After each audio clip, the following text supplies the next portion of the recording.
রোজার মাস এই জন্য কি কাজ কম? কাজ কিন্তু অনেক বেশি বেড়ে গেছে মনে হচ্ছে। আজকে দেখেন কি কাজ করব, তো আপনাদের সাথে শেয়ার করব। আসসালামু আলাইকুম এভরিওয়ান, সবাই কেমন আছেন? আশা করি সবাই ভালো আছেন।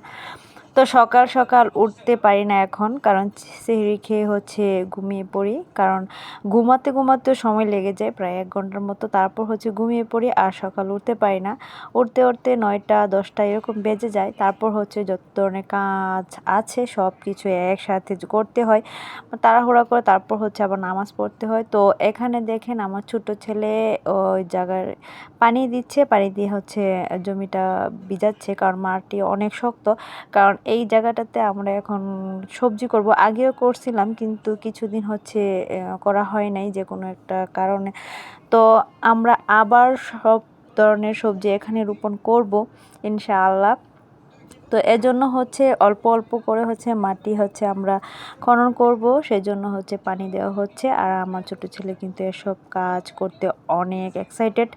তো আমি তাকে বললাম তুমি আর আমি আসো, সুন্দর করে হচ্ছে সব জায়গাটুকু পরিষ্কার করে তারপর সুন্দর সুন্দর সবজি করব। এখানে আমরা অনেক ধরনের সবজি করব, আগেও করতাম। তো বেগুন, তারপর হচ্ছে দুন্দুল, চিরিন্তা, লাউ, তারপর টমেটো, কাঁচামরিচ, সব ধরনের A to Z। বিক্রি করার জন্য না, আমরা খাবারের জন্য, মানে নিজেরা খাওয়ার জন্য করতাম। কারণ বাজার থেকে কিনে আনে যেরকম স্বাদটা লাগে, নিজের হাতে একটা জিনিস লাগালে কিন্তু এর অনেক 10 গুণ বেড়ে যায় স্বাদটা।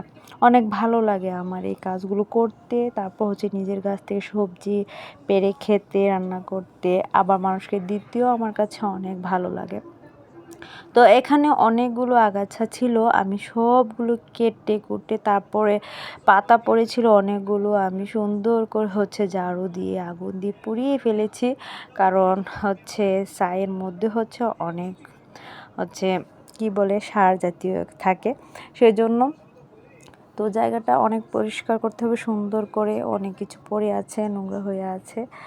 তো ফসল উপযোগী করতে হবে আস্তে আস্তে, যেহেতু রোজা, তো আস্তে আস্তেই করতে হবে। কারণ রোজা রেখে হচ্ছে এত রোদ্রের মধ্যে হচ্ছে করা সম্ভব না। আর ঘুম থেকে উঠতে উঠতে যেহেতু দেরি হয়ে যায়, আর তখন পুরো রোদ থাকে এই জায়গাটার মধ্যে। আর এখানে হচ্ছে পানি ব্যবস্থা করে দিয়েছে আমার হাজব্যান্ড, খুবই সুন্দর হয়েছে। আর এখানে 2টা কল ফিট করে দিয়েছে, যাতে করে সুন্দর করে হচ্ছে পানি দেওয়া যায় সবজি বাগানগুলোতে। আর এখানে আমরা অনেক ধরনের কচু লাগাইছিলাম। তো কচু তো জানেনই, অনেক ভিটামিন কচুতে থাকে। তো আমরা 2-3 জাত কচু লাগাইছিলাম। তো সবগুলো হচ্ছে বেনিশ হয়ে গেছে, বৃষ্টি পড়লে আবার হচ্ছে